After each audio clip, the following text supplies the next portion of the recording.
Hey guys.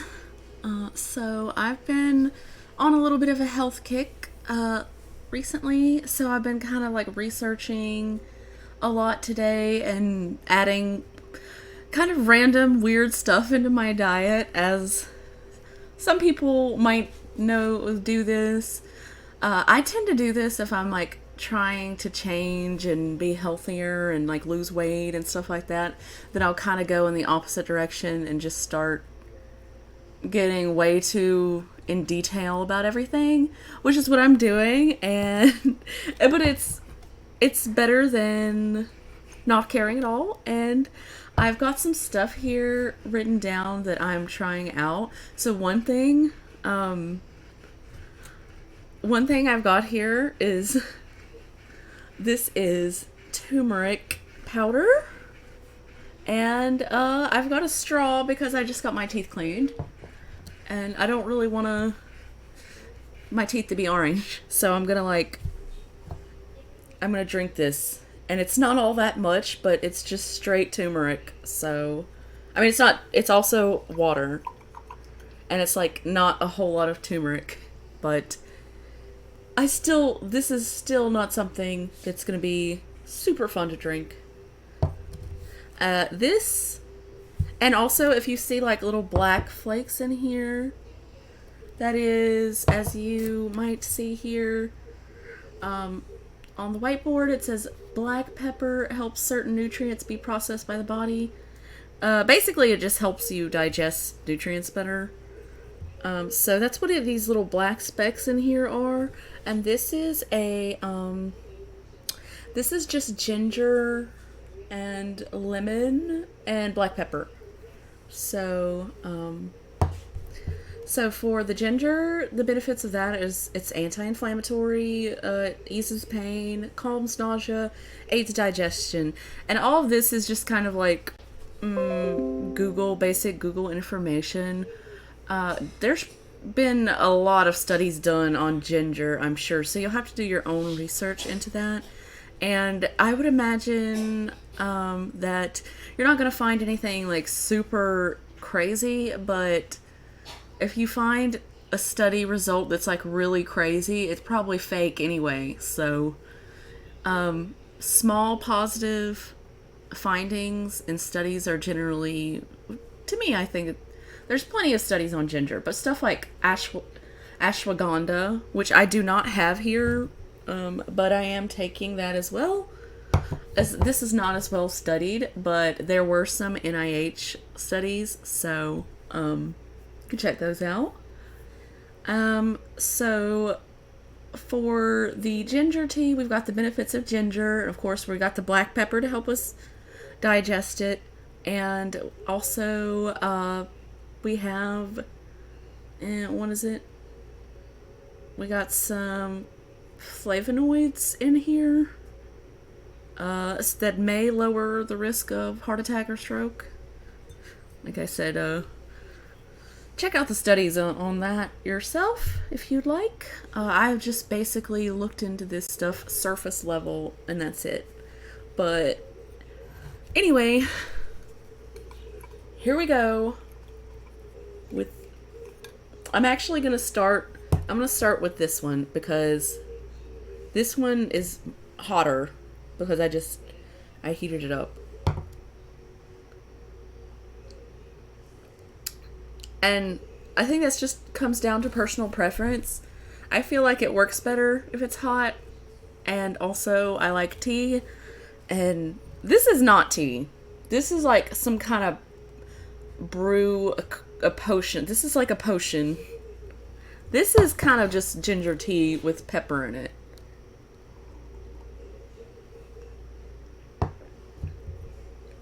But there's no sugar, so it's not like a super pleasant tea, but it's certainly not that bad.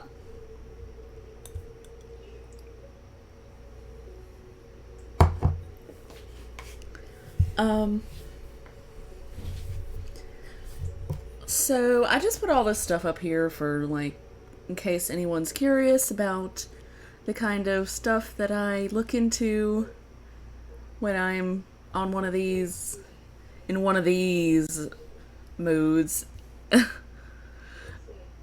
But it's kind of like, I know, I feel like it's kind of an annoying trend when people are like too obsessed with stuff, with like their health and every little tiny thing like this. But at the same time, it's kind of like, well, if that's what it takes to like keep you on track, then you got to do what you got to do, you know? And being like kind of weird and obsessive about things, I guess, might help me.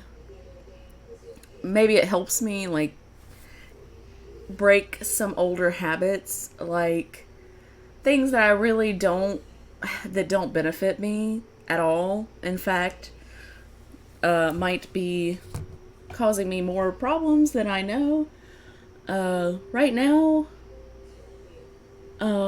I've kind of left behind some of the bigger problems, but I still struggle with like wanting to drink or smoke or whatever, or eat greasy fast food.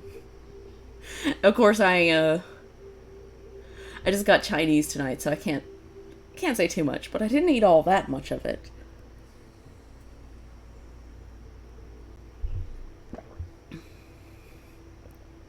Almost done with this lemon pepper situation type of deal. The ashwagandha stuff, that is the one that like might help with weight loss, maybe, because it could reduce cravings. And like I said, there are some NIH studies, the National Institute of Health. So check those out, or at least the results. I was looking at an article on their page about ashwagandha, and they referenced some studies.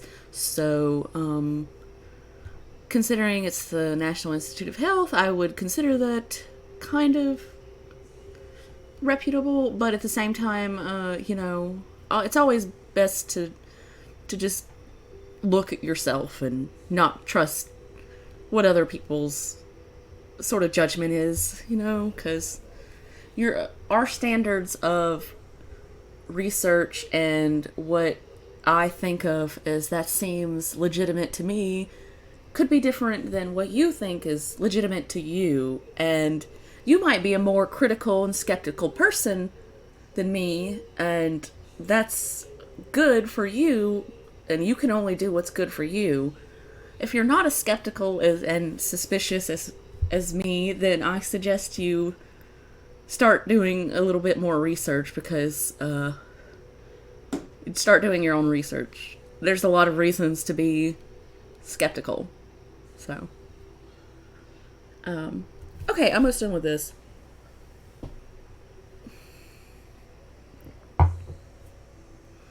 Like, I could be on here saying this, it's magic, magic witch water that gives me powers, and trying to sell it to you for $35 per ounce or something.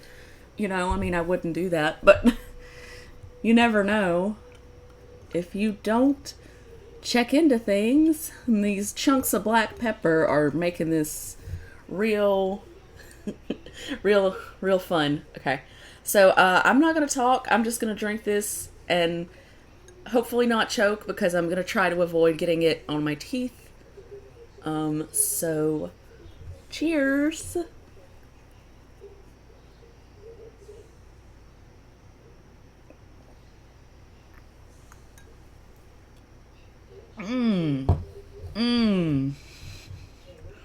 Oh, okay. Okay, we're going to have to abandon plan. We're just gonna have to chug this and then go drink some water. Oh.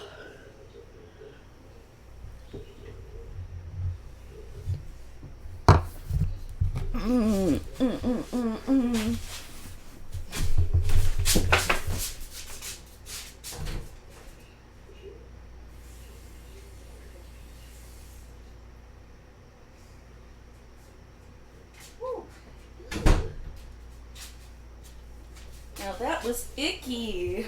I would not suggest Would not suggest the turmeric with very much turmeric.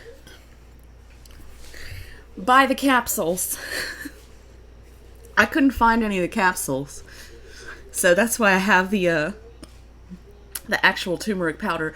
Actually, I think in my grocery store they have the actual root, which is the next. I would much rather just make a tea with the root than drink something like this again. Also, I'm gonna have to like wash this cup like right the frick now.